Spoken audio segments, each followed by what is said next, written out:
What is a live sketch? A live sketch is capturing the information that is in front of you in real time in the form of a rough sketch. Remember these three things. 1.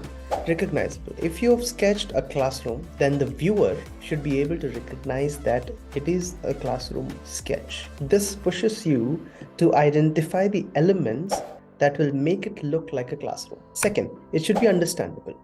Whatever you've drawn inside the sketch, all the elements, the viewer should be able to understand what you've drawn.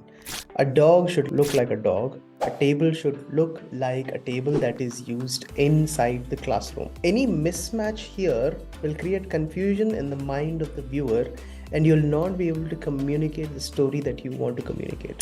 Third, memorable. Your sketch should make an impression in the mind of the viewer. You can do that by making sure that your sketch has the following. 1. Good perspective. 2. Good line quality. 3. Focus on what you're trying to communicate. 4th is your good composition. And 5th, make sure that it tells a story.